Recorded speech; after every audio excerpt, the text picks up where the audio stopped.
Alright, now I'm gonna, just pick up where we left off, see where we left off. Well, I'm just gonna show you a program that I like to make whenever I'm teaching myself a new language. I don't nobody else really does this, or at least I don't think anyone else does this, but it's something I like to do.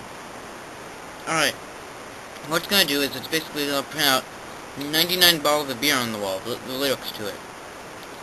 Now what we're going to need to do first is, instead of like having it print F 99 bottles, and go through the entire song, we need it to generate the lyrics to it. So,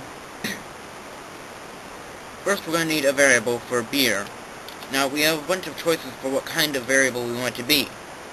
We can go with a double, which is basically, it's a number that has like a decimal value, and in memory, when you have a double, it's keeping track of two numbers, the whole number value and the decimal value. You go with a float, which is an earlier version of a double, which just keeps track of the one number.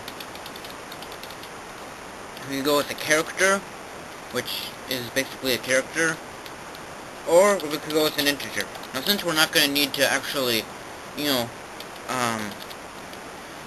we're not going to have like half a bottle of beer or anything like that, we're not going to need to actually put it in as a double or a float. That would be inefficient. Alright, so now we're going to use what's called the while loop.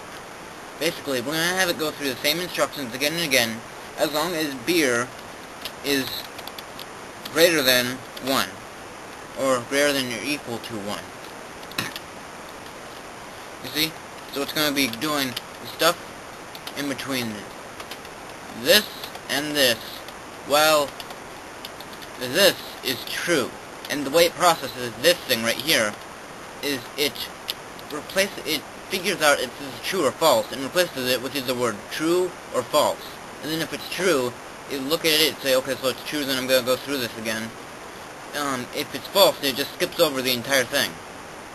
It's important to know that for later on. And, now there are ways to, there are other, kinds of ways to get to process this thing. We could do equals equals, which means compare if the two are equal, if that equals that, and then it'll find out if that's true.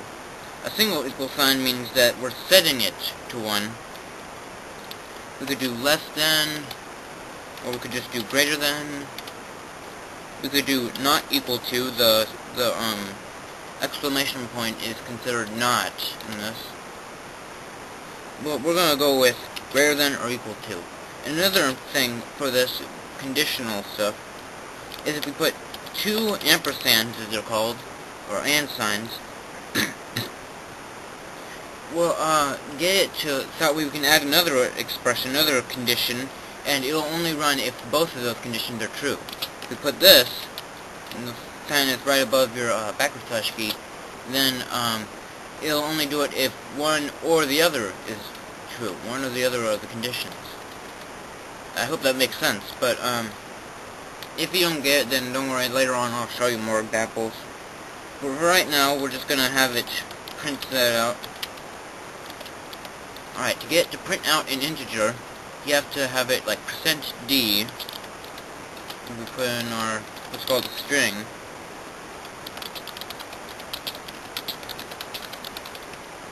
And I'm not going to do the entire song because, that'd be a waste of time here. Alright, now, in order to get to also do the %d, you have to also have it, comma, and then, this is called another argument. You need to put in the name of the variable that you want it to replace %d with. So we're going to put beer, and then we'll have beer equals beer minus 1. Alright, so now we compile this, call it example.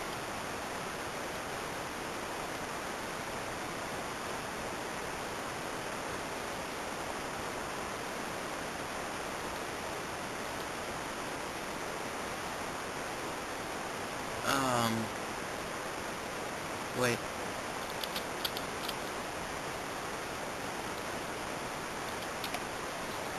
Alright, now let's try that again.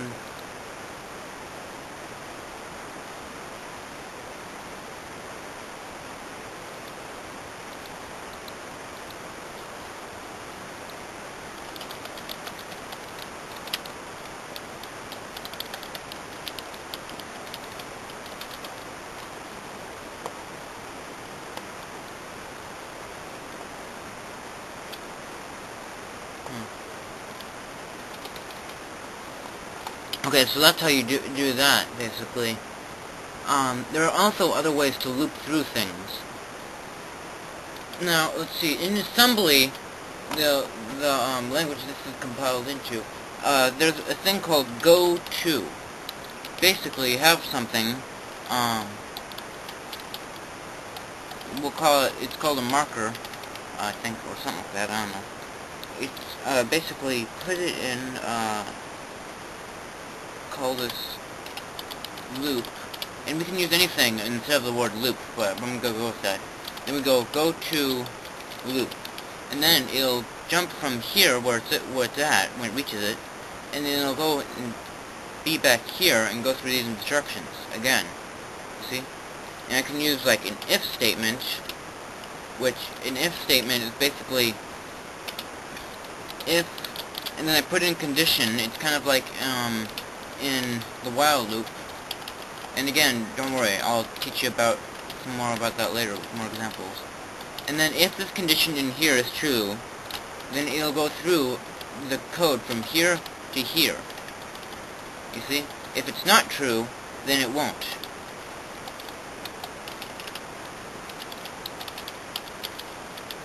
Alright, so that's the first thing. Another way is called the for loop. This is kind of new to programming. You put in the name of a variable, so we don't need to have this thing right here. We start with, tell it where to start, and put comma, space, which tells it that we're giving it the next argument, is what it's called. Then, let's see, it's beer greater than or equal to 1, which is the condition, beer equals beer minus 1. And this is just kind of like the while loop, only it takes care of a few things for you. Like, for example, the beer equals beer minus 1 thing right here, I don't need it anymore. It will provide that on its own.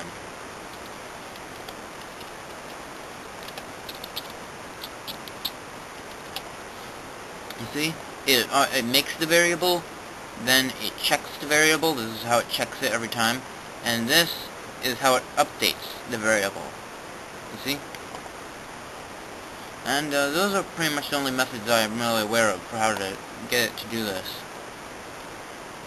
And that's pretty much it for now.